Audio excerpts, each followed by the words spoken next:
वास्तु होता क्या है और ये कैसे हमारी लाइफ को इम्पैक्ट करता है या हमारे लिए कार्य करता है। तो सनातन धर्म के अंदर पहली बार वास्तु का कॉन्सेप्ट किसने यूज़ किया था? अपन को पता कैसे चले कि हमारे घर में वास्तु दोष है? घर के अंदर टॉयलेट्स अगर अपना गलत जगह में है तो अपन को कौन सी समस्याएं हो सकती है? मेरी कोई गर्लफ्रेंड है एंड वो मुझे छोड़ देती है थोड़े टाइम बाद में, कुछ भी इश्यूज थे, तो क्या उसमें भी मेरा वास्तु दोष है घर का? फैमिली में बहुत ज़्यादा इशू होता है कि उनको अपना मनचाही संतान नहीं मिल पाती जिसे अपन बोलते हैं, क्या ये भी वास्तु दोष के अंदर ही आता है? फैमिलीज में ऐसा होता है कि जो आस पड़ोस वाले होते हैं ना, तो जब कोई लेडीज प्रेग्नेंट हो जाती है ना तो उसको घर से बाहर नहीं निकालते हैं। वो सोचते हैं कि मे बी कुछ कर देंगे उसके फैमिली के, या उनको क्या है लड़की चाहिए होती है तो उनको लड़का होने का डर लगता है कहीं सामने वाला कुछ कर ना दे हमारी फैमिली पे, तो उसको घर के अंदर ही रखते हैं। तो कुछ ऐसा हो सकता है कि अपन किसी की लाइफ के अंदर इंटरफेयर करके उसकी चीज़ों को चेंज कर सकें कि लाइक लड़का है तो लड़की, या सिर्फ ये मिथ है? झाड़ू को पैरों में नहीं रखना चाहिए और जो चप्पल जो हमारी उल्टी होती है उन्हें सीधा करके रखना चाहिए, तो क्या ये भी घर के वास्तु से कनेक्ट होती है या सिर्फ एक मिथ है? जो गणेश जी की मूर्तियाँ होती हैं वो अपन घर के बाहर रखते हैं उनको, तो उसका क्या कॉन्सेप्ट है? क्या वो सही होता है घर के बाहर रखना? मैंने काफ़ी सारी वीडियोस देखी यूट्यूब वगैरह पे भी, वो बोलते हैं कि शिवलिंग को घर में लाके उनकी पूजा नहीं करनी चाहिए, तो क्या इसके पीछे क्या कॉन्सेप्ट है? नमस्ते गुलाबी शहर, मैं हूं अमन राजपूत और स्वागत है आपका जयपुर जंक्शन पॉडकास्ट के एक और नए एपिसोड में। अगर मैं कहूँ कि अगर आप भगवान में विश्वास करते हैं तो आपको शैतान पे भी विश्वास करना होगा, क्योंकि सृष्टि निर्माण से लेकर हमने आज तक देखा है कि इस संसार में दो ही तरीके की शक्तियाँ पाई जाती है, जिसे हम पॉजिटिव एनर्जी और नेगेटिव एनर्जी कह के इंडिकेट करते हैं। नेगेटिव एनर्जी से मेरा मतलब है कि वो सभी एनर्जीज जो हमारे कार्य में बाधा उत्पन्न करती हैं, हमें आगे बढ़ने में मुश्किल पैदा करती है। ओवरऑल अगर मैं कहना चाहूँ तो हम कह सकते हैं कि हमारे पतन का कारण बनती है। दूसरी तरफ अगर मैं पॉजिटिव एनर्जीज़ की बात करूँ तो इनका काम नेगेटिव एनर्जी के पूरा विपरीत होता है। मतलब कि नेगेटिव एनर्जीज़ जो हमें बर्बाद करने का कार्य करती हैं, पॉजिटिव एनर्जी हमें उनसे रक्षा करने का कार्य करती है, हमें अच्छे कर्म करने के लिए प्रेरित करती है। ओवरऑल अगर मैं कहना चाहूँ तो हमारे जीवन का उत्थान करने में हमारी मदद करती है। ये बात मैंने इसलिए कही क्योंकि मानो तो भगवान है, वरना वही भगवान आपके लिए सिर्फ एक पत्थर की मूर्ति मात्र है, क्योंकि लोगों की अपनी अपनी आस्था होती है और अपना अपना विश्वास होता है। इसी प्रकार यदि आप ज्योतिष शास्त्र को मानते हैं और वास्तु शास्त्र को मानते हैं तो अच्छी बात है, वरना आप इस वीडियो को अभी स्किप करके जा सकते हैं, क्योंकि आज की इस वीडियो के अंदर हम इन सभी टॉपिक्स पर बात करेंगे कि ये सारी चीज़ें कैसे कार्य करती हैं और क्या इनका कॉन्सेप्ट होता है। तो बिना किसी देरी किए हुए मैं आपको मिलाता हूँ आज के हमारे गेस्ट भूमिका जी से, जो कि बाय प्रोफेशन एक ओकल्ट एक्सपर्ट हैं। तो भूमिका जी, बहुत बहुत स्वागत है आपका मेरे इस जयपुर जंक्शन पॉडकास्ट के एक एपिसोड में। सबसे पहले थैंक यू अमन जी, आपने मुझे इनवाइट किया कि मेरे पास जो भी ऑकल्ट रिलेटेड जो रियल नॉलेज है वो मैं लोगों को दे सकूं, तो आपका बहुत बहुत धन्यवाद। जो भूमिका जी हैं गुजरात से जयपुर सिर्फ हमारा एक पॉडकास्ट अटेंड करने के लिए आए हैं, जो हमारे चैनल के लिए अपने आप में एक बड़ी अचीवमेंट है कि कोई इंसान गुजरात से जयपुर आ रहा है सिर्फ एक पॉडकास्ट अटेंड करने के लिए और अपनी नॉलेज आप लोगों तक शेयर करने के लिए। तो अगर आपको ये वीडियो हेल्पफुल लगती है और आपको लगता है कि आपकी फैमिली में भी कुछ इश्यूज हैं या आपको लगता है कि आपके भी कार्य नहीं बन रहे हैं, तो आप भूमिका जी से कनेक्ट कर सकते हैं। नीचे मैं सारी उनकी चीज़ें आपको दे दूंगा डिस्क्रिप्शन के अंदर, प्रोफाइल्स वगैरह, तो आप उनको पर्सनली कांटेक्ट कर सकते हैं। और अब वीडियो को अपन शुरू करते हैं। तो भूमिका जी, वीडियो शुरू करने से पहले मैंने बताया था ऑकल्ट एक्सपर्ट आप हैं, तो ऑकल्ट एक्सपर्ट का मतलब क्या होता है? सबसे पहली चीज़, ऑकल्ट का जो मीनिंग होता है वो रहस्य होता है, यानी कि ऐसी विद्याएं जो रहस्यमय तरीके से आपको हेल्प करती हैं, चाहे वो पॉजिटिव है चाहे वो नेगेटिव है। नेगेटिव करने वाले को भी आप ऑकल्टिस्ट बोल सकते हैं, पॉजिटिव वाले को भी आप बोल सकते हैं, लेकिन ज़्यादातर ऑकल्ट एक्सपर्ट जो होते हैं वो पॉजिटिव चीज़ों को ज़्यादा प्रेफरेंस देते हैं कि लोगों की लाइफ में पॉजिटिव तरीके से उनकी लाइफ के प्रॉब्लम शॉर्ट आउट हो जाए।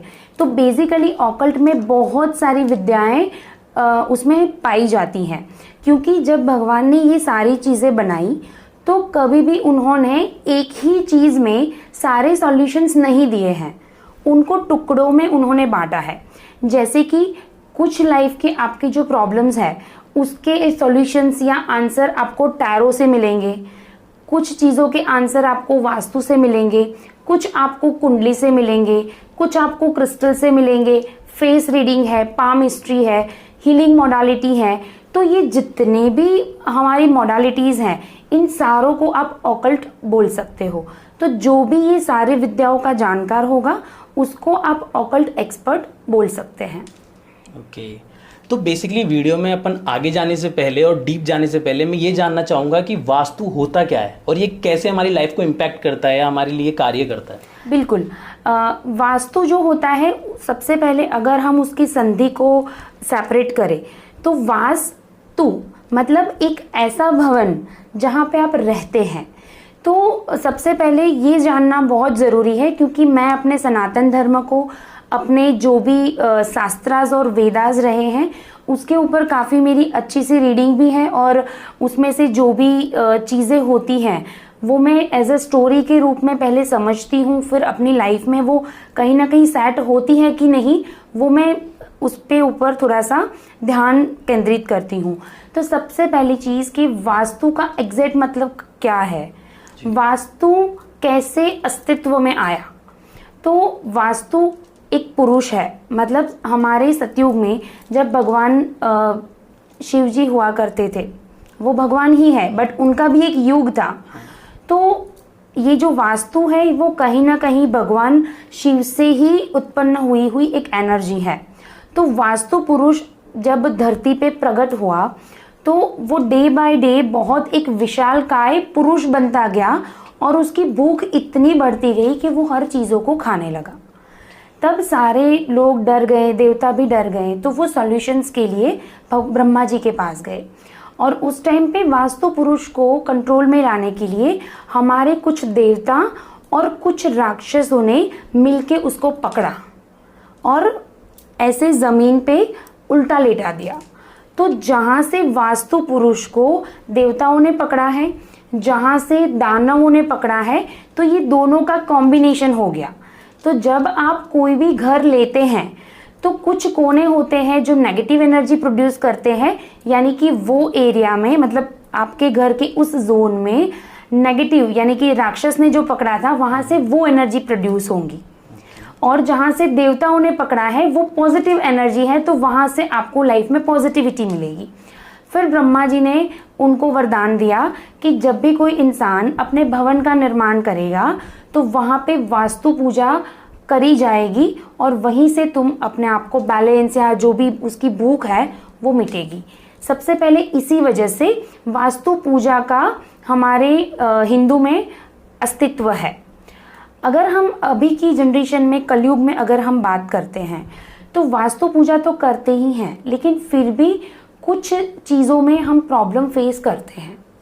क्यों फेस करते हैं उसका भी साइंटिफिक रीज़न है।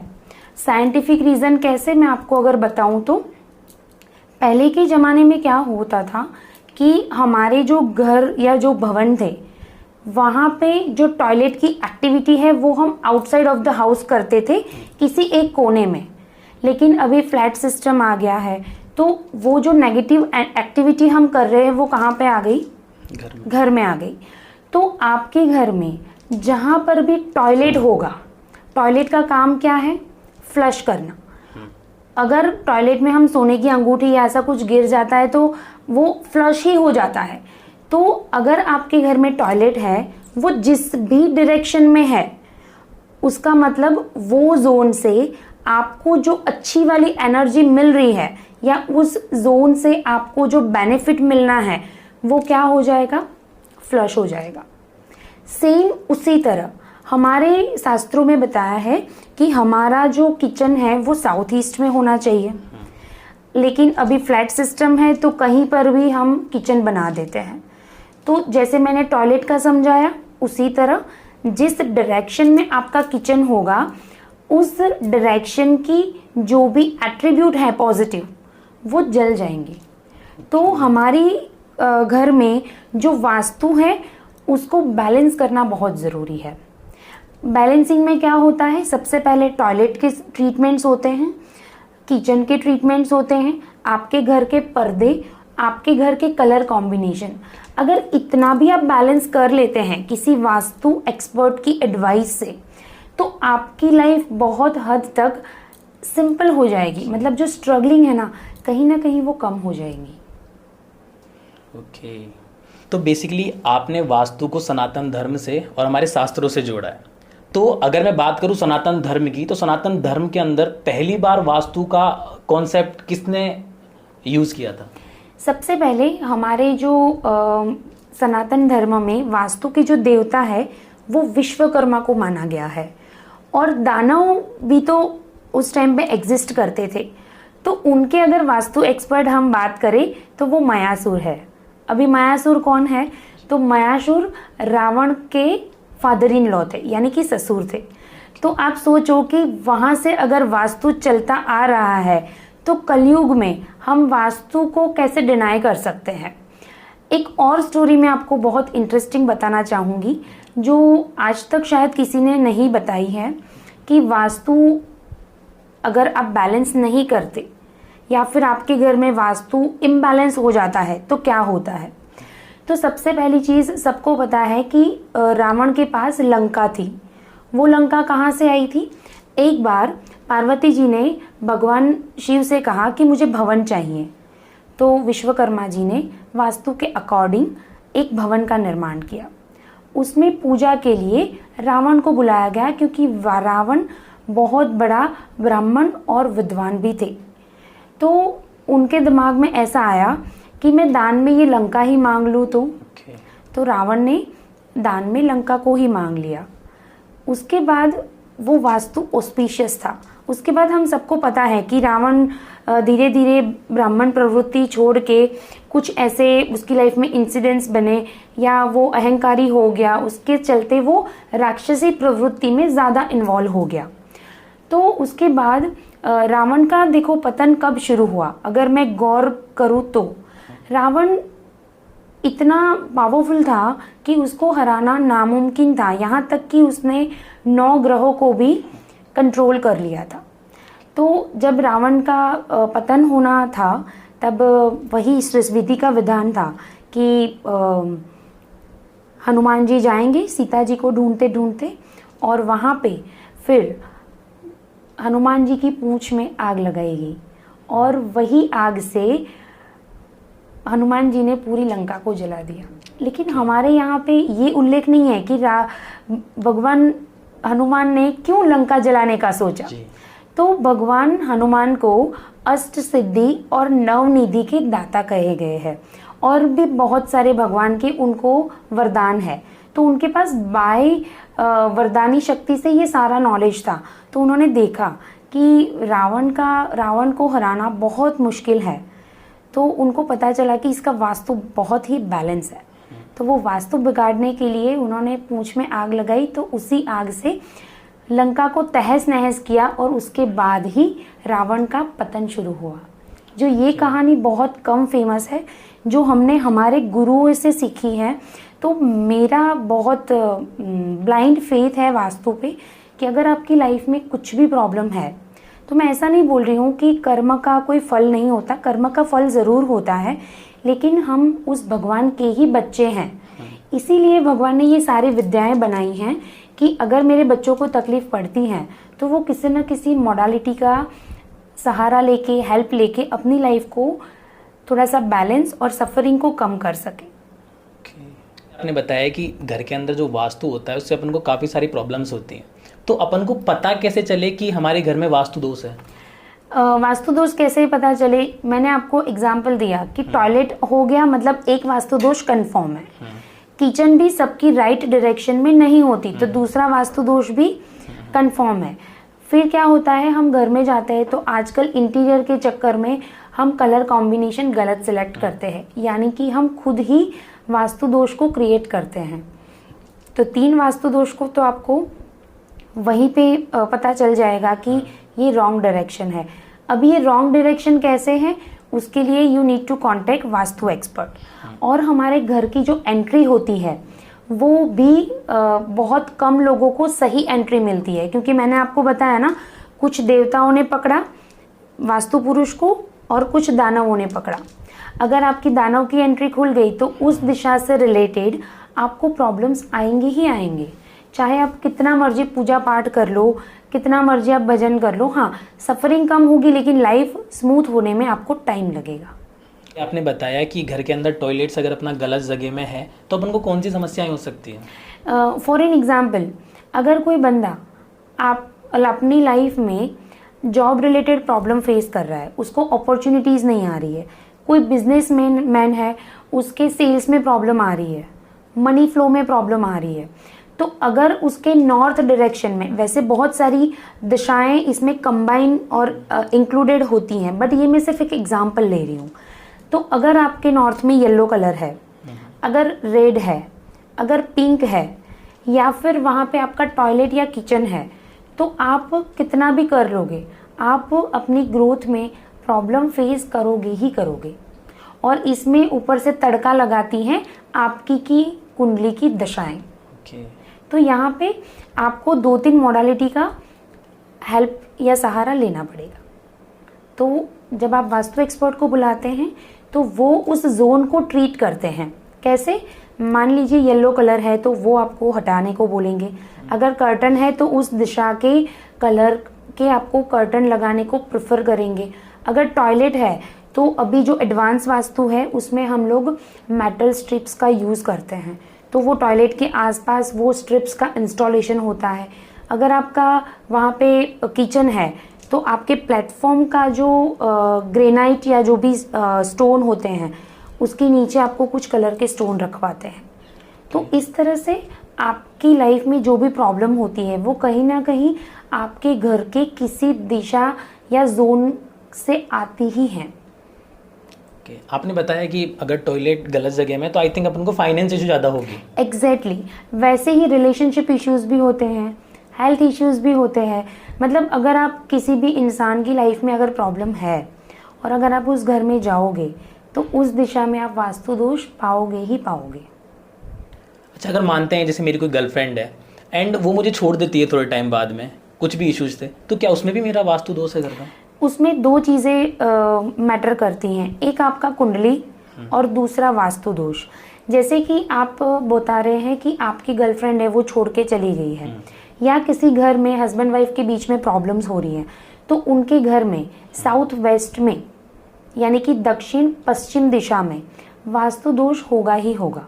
अभी साउथ वेस्ट में अगर वास्तु दोष अगर हम देखें कि क्या हो सकते हैं, तो उस दिशा में अगर आपके ब्लू कलर है, ब्लैक कलर है, अगर आपने वहाँ पे बालकनी में प्लांट्स भी रखे हैं तो भी आपको प्रॉब्लम आ सकती है। और टॉयलेट और किचन तो हम कंसिडर करते ही हैं वास्तु में।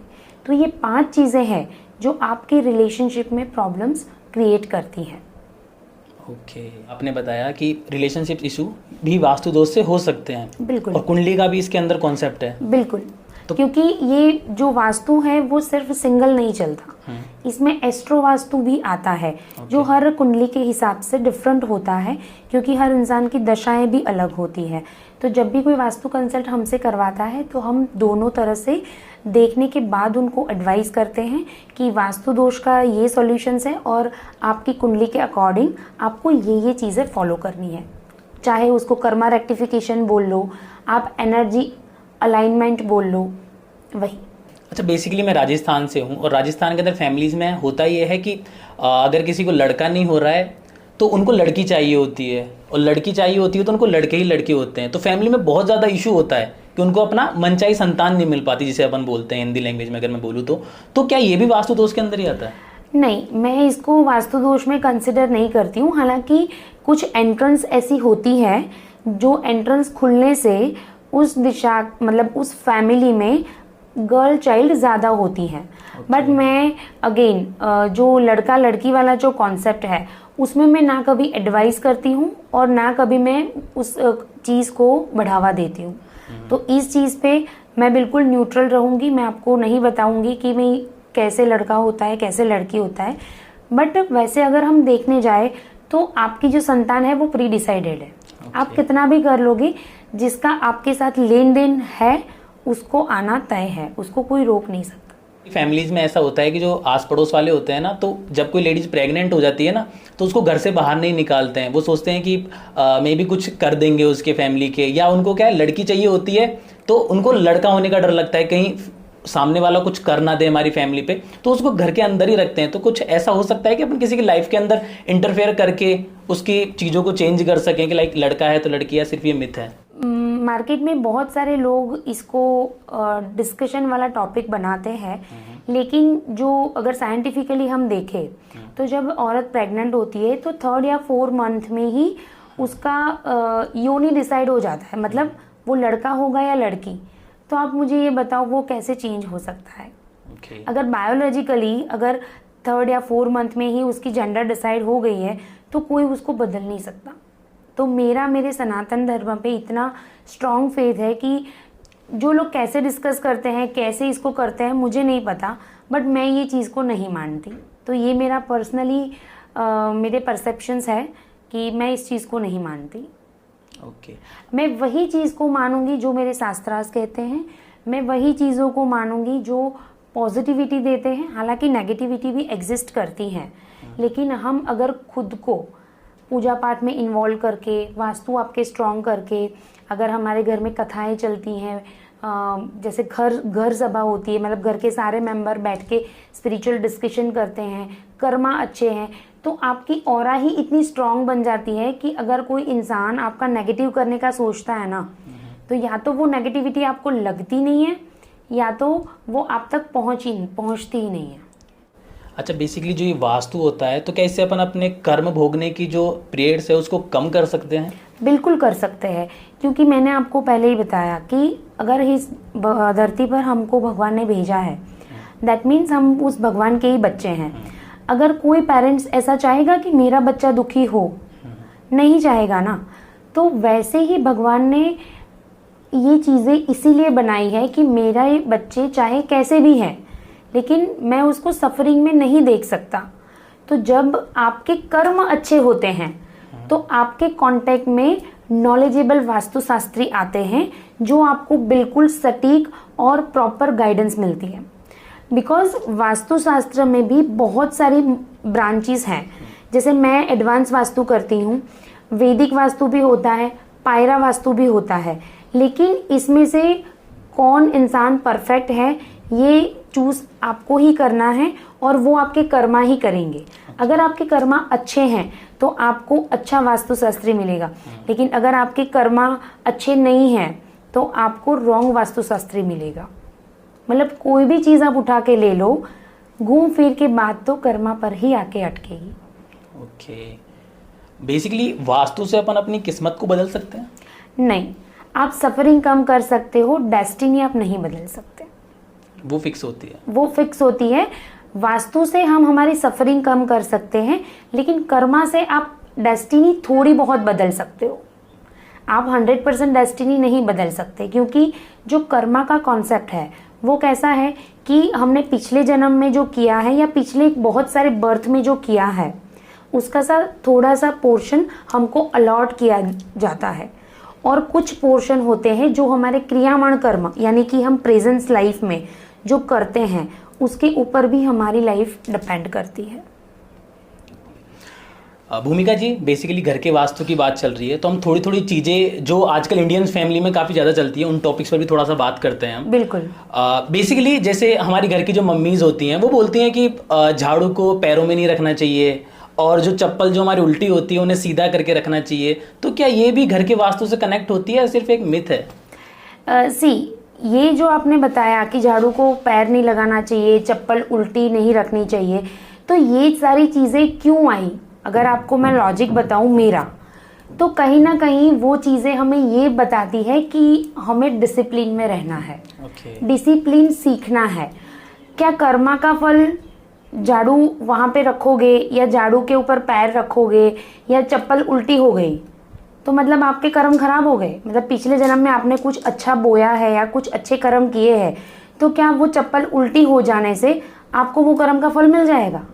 तो पर्टिकुलरली ये जो छोटी छोटी चीज़ें आजकल चलती हैं रील के ऊपर कि भाई झाड़ू इस दिशा में नहीं होना चाहिए, तवे के ऊपर पानी नहीं डालना चाहिए, जूते उल्टे अगर है तो प्रॉब्लम है, एंट्री घर में एंट्री करते हैं और अगर आपके जूते वहीं पे हैं या जूते का स्टैंड वहाँ पे है तो वो नेगेटिव एनर्जी को इंडिकेट करते हैं। तो कहने का तात्पर्य ये है कि हमें उसको ऑर्गेनाइज वे में रखना है ताकि वो चीज़ वहाँ से नेगेटिव एनर्जी क्रिएट ना करे। ओके। तो इसको एक सुपरस्टिशियस यानी कि अंधश्रद्धा बनाते या मानते ना हुए हमें उसको एज ए डिसिप्लिन वे में उसको लेना चाहिए। अगर पूरे दिन आप यही देख के चलोगे तो आप दूसरे अच्छे कर्मा कैसे करोगे? और भगवान ये थोड़ी ना बोलेगा कि इसने चप्पल उल्टा रखा है तो आज मैं इसको कर्म का फल दूंगा। तो ये सारी चीज़ों को मैं नहीं मानती।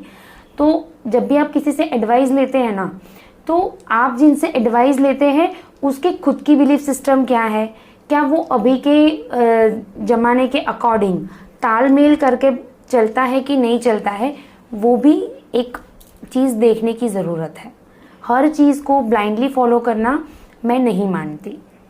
काफ़ी सारी वीडियोस देखी है यूट्यूब वगैरह पे, तो घर के अंदर ऐसा होता है कि जो रुकी हुई घड़ी होती है उसको घर में नहीं रखना चाहिए, तो क्या ये भी कुछ कॉन्सेप्ट है इससे कुछ नेगेटिव? हाँ, मतलब समय रुक जाना वो अच्छा नहीं माना जाता, उसमें मैं थोड़ा सा बिलीव करती हूँ। लेकिन बंद घड़ी भी दिन में 2 बार सही समय दिखाती है। तो वहाँ पे बंद घड़ी आप ना ही रखो तो अच्छा है, क्योंकि अल्टीमेटली वो चीज़ भी एक एनर्जी है। तो जिस तरह से मैंने आपको ऑर्गेनाइज वे में चीज़ों को रखने के लिए बोला, उसी तरह हमें घर में भी बंद घड़ी, ज़्यादा घड़ी नहीं रखनी चाहिए। ओके। अच्छा, बेसिकली घर के अंदर कुछ ऐसे सामान होते हैं जो हम उनको दरिद्रता लेके आते हैं, जैसे फटे पुराने कपड़े नहीं रखने चाहिए, कुछ ऐसी चीज़ें, तो क्या क्या चीज़ें हैं वो जो? वही कि जो चीज़ आप यूज़ नहीं करते या एज अ क्लटर है, या हमारे घर में हम सब लोग एक स्टोर रूम रखते हैं, तो जब आप अनयूज्ड चीज़ रखते हैं तो अल्टीमेटली वो दरिद्रता लाते हैं। ऐसा क्यों बोलते हैं क्योंकि वहाँ से वो नेगेटिव एनर्जी प्रोड्यूस होती है, और वही एनर्जी आपके काम में, आपकी हेल्थ में, आपकी लाइफ के डिफरेंट पार्ट में वो प्रॉब्लम क्रिएट करना शुरू कर देती है। इसीलिए घर में आपको स्टोर रूम भी अगर आप रखते हैं तो ऑर्गेनाइज वे में रखिए। ज़्यादा इलेक्ट्रॉनिक बिगड़ी हुई चीज़ों को मत रखिए। तो ये सारी चीज़ें क्या है, नेगेटिव एनर्जी थ्रो करती हैं और कहीं ना कहीं आपको लाइफ में वो प्रॉब्लम क्रिएट करती हैं। तो जो चीज़ आपको ज़रूरत नहीं है ना, उसको आप डिस्कार्ड कर दो, तो उतनी लाइफ आपकी ईजी रहेगी। मैंने काफ़ी सारी वीडियोस देखी यूट्यूब वगैरह पे भी, वो बोलते हैं कि शिवलिंग को घर में लाके उनकी पूजा नहीं करनी चाहिए, तो क्या इसके पीछे क्या कॉन्सेप्ट है? तो अगेन यहाँ पे मैं आऊँगी कि हर युग के हिसाब से थॉट प्रोसेस चेंज होती है। कई एस्ट्रोलॉजर, कई वास्तु शास्त्री ऐसा बताते हैं कि घर में शिवलिंग नहीं रखा जाता, उनकी एनर्जी इतनी वाइब्रेंट होती है कि वो आप टैकल नहीं कर सकते। बट मेरा बिलीफ सिस्टम ऐसा नहीं है। शिवलिंग आप लाइए, आप आस्था से उसकी पूजा कीजिए। मैंने आज तक मेरी पर्टिकुलर कोई भी केस स्टडीज़ में मैंने नहीं देखा है कि आपने शिवलिंग घर में रखा है या आपने बड़ा छोटा क्रिस्टल का ब्लैक कलर का कुछ भी रखा है तो उसके साइड इफ़ेक्ट मैंने नहीं देखे हैं। तो ये चीज़ें इसलिए भी मार्केट में इतनी हवा है या चढ़ी हुई है बिकॉज़ लोग या फिर पंडित जी या जो भी एस्ट्रोलॉजर है वो डर का डंडा दिखा के सामने वाले को डराना चाहता है या उससे पैसे लूटना चाहता है। तो लॉजिक सी बात है, भगवान को आप आस्था से रखते हो ना, तो उसमें कोई प्रॉब्लम नहीं। हाँ, वास्तु में एक चीज़ है कि आपको कहीं पर भी भगवान की तस्वीर नहीं लगानी चाहिए। क्योंकि वो भगवान की जो गॉड वाली एनर्जी है वो डिस्टर्ब हो जाती है। तो हमारे वास्तु में नॉर्थ से लेके ईस्ट तक और वेस्ट जोन, ये 3-4 जोन है जो मंदिर के लिए अच्छी होती है। तो आपको उसी दिशा में भगवान को प्लेस करना चाहिए, रादर देन हम क्या करते हैं डेकोर के लिए हम एंट्री में भगवान को लगा देते हैं, हॉल में कहीं पे लगा देते हैं, तो वो जो गॉड की एनर्जी है ना उसको डिस्टर्ब हो जाती है। तो वो मैं मना करती हूँ। अदरवाइज आप शिवलिंग रखिए, पूजा कीजिए, कोई प्रॉब्लम नहीं। और अगर कोई बोलता है कि कौन सा शिवलिंग रखना घर में अच्छा माना जाता है, तो पारे का जो शिवलिंग होता है वो सबसे ऑस्पिशियस होता है। जो गणेश जी की मूर्तियाँ होती हैं वो अपन घर के बाहर रखते हैं उनको, तो उसका क्या कॉन्सेप्ट है? क्या वो सही होता है घर के बाहर रखना उन्हें? नहीं, एक्चुअली ये जो कल्चर आया है ना घर के बाहर जो मूर्ति लगाने का, ये अंग्रेज हमारे दिमाग में डाल के गए हैं, जो Okay. आज तक किसी को नहीं पता। Okay. तो अंग्रेजों ने क्या किया, हमारे शास्त्र को स्टडी किया। उसमें उन्होंने जो भगवान शिव वाला जो इंसिडेंट बना है कि भगवान माता पार्वती ने गणेश जी का निर्माण किया, फिर वो नहाने गई और गणेश जी को बाहर बिठा दिया। तो हमने वहाँ पे क्या पॉइंट पकड़ लिया कि भी माता पार्वती ने गणेश जी को ध्यान रखने के लिए बिठा दिया था, तो चलो हम भी बिठा लेते हैं। लेकिन आप मुझे ये बताओ, क्या आप जिसको विघ्नहर्ता मानते हो उसको घर के बाहर बिठाना सही है? वो सही नहीं है, वो हमारे ही भगवान का हम अपमान कर रहे हैं। तो ये अंग्रेज बड़े चालाक थे, वो चले तो गए लेकिन बहुत सारी ऐसी चीजें हमें दे के गए हैं जिस वजह से हमें बेनिफिट मिलने की जगह हमें उसके नेगेटिव इम्पैक्ट होने को मिलते हैं। मैंने आज तक ये चीजें ऑब्जर्व की है कि जिन्होंने भी घर के बाहर गणेश जी लगाए हैं, उस घर में हमेशा फादर की चलती है, बच्चे का वो डेवलपमेंट नहीं हो पाता जो होना चाहिए। तो ऐसी मूर्तियां लगाने में मैं प्रेफर नहीं करती। अच्छा, बेसिकली ये भी वास्तु दोष के अंदर ही आ गया फिर तो? वास्तु दोष आप कह सकते हैं। जो एनिमल्स होते हैं उनको शायद चीज़ों का पहले ही आभास हो जाता है, तो जब अपन कभी शुभ कार्य के लिए भी जाते हैं तो बिल्ली का रास्ता काट जाना, तो क्या ये एक्चुअल में होता है? एक्चुअली मैं आपको अगर पहले बताऊं तो ये कॉन्सेप्ट आया कहाँ से।